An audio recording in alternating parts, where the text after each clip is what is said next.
आग्रह किया था कि हमें आने वाले 10 वर्षों तक उस 10 वर्षों का लक्ष्य लेकर चलना है कि भारत को गुलामी की मानसिकता से मुक्त करके रहेंगे।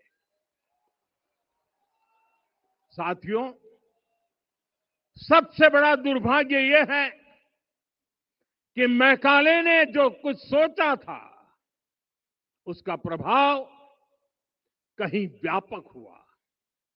हमें आजादी मिली, लेकिन हीन भावना से मुक्ति नहीं मिली। हमारे यहां एक विकार आ गया कि विदेश की हर चीज, हर व्यवस्था अच्छी है और जो हमारी अपनी चीजें हैं उनमें खोट ही खोट है।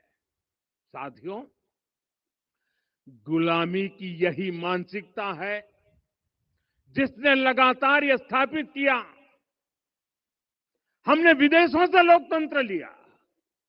कहा गया कि हमारा संविधान भी विदेश से प्रेरित है, जबकि सच ये है कि भारत लोकतंत्र की जननी है, मदर ऑफ डेमोक्रेसी है।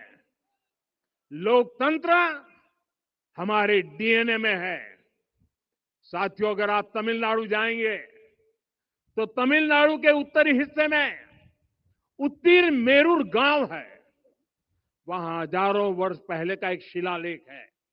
उसमें बताया गया है कि उस कालखंड में भी कैसे लोकतांत्रिक तरीके से शासन व्यवस्था चलती थी, लोग कैसे सरकार चुनते थे।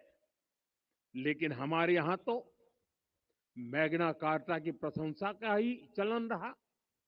हमारे यहां भगवान बसवन्ना, उनके अनुभव मंटपा की जानकारी भी सीमित रखी गई।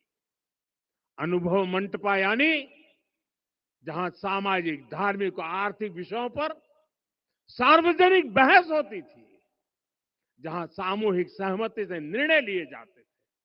लेकिन गुलामी की मानसिकता के कारण इस भारत की कितनी ही पीढ़ियों को इस जानकारी से भी वंचित रखा गया। साथियों, हमारी व्यवस्था के हर कोने में गुलामी की इस मानसिकता ने डेरा डाला हुआ था।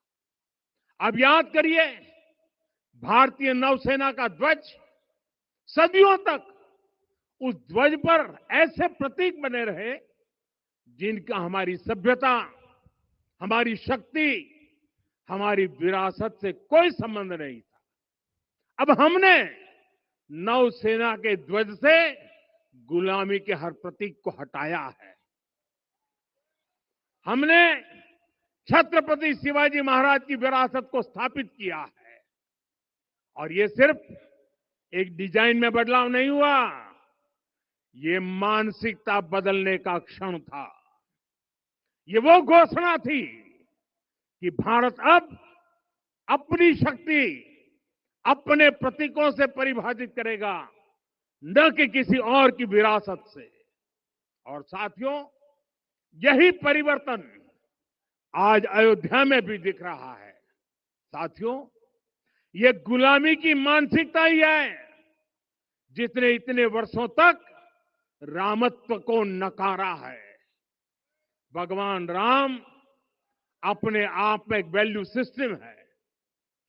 ओरछा के राजा राम से लेकर रामेश्वरम के भक्त राम तक और शबरी के प्रभु राम से लेकर मिथिला के पाहुन राम जी तक भारत के हर घर में, हर भारतीय के मन में और भारतवर्ष के हर कण कण में राम है।